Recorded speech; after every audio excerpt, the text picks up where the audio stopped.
Hello everyone, this is Stephanie of Creatively Miss Me, Decorating on a Budget. So it's that time of year again when we all want to start fresh, and honestly, I'm right there with you. But here's the thing, I'm not about to intensely 12 hours deep clean marathon by buying a bunch of organization products I'll never use.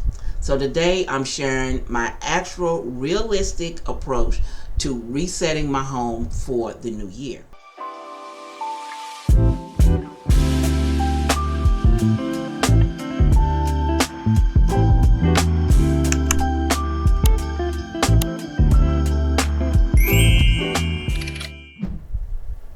Now first, let's talk mindset. A home reset doesn't mean your house needs to look like a magazine spread. It just means creating a space that feels good to you and actually functions for your life. Now that's it. We're going for progress, not perfection.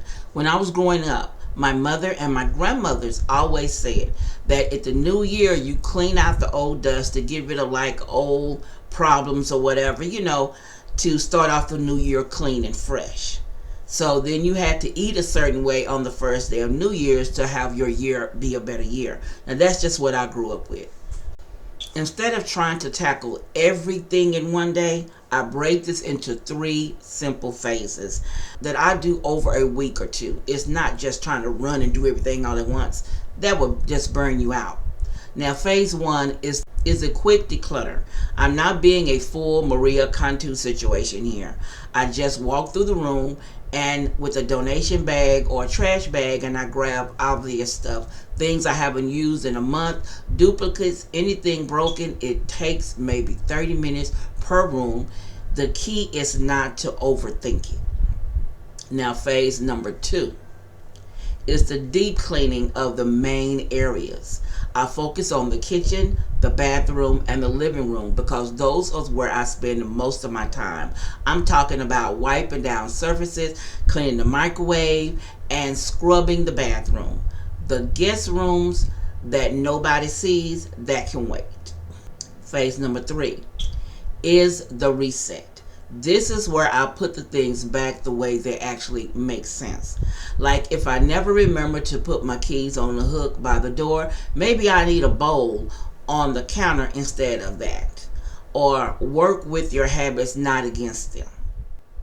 A few things that makes this way easier is I do one room at a time and completely finish it before moving on. I put on a podcast or music that I love, and again, I give myself permission to spread this out. There is no rule that says that it has to happen all on January 1st. Now this is my realistic approach. No pressure, no perfection, just a fresher space that works for your actual life. If this was helpful, give me a thumbs up and let me know that in the comments what your approach is. And I'll see you in the next episode here on Creatively Miss Me. Bye-bye.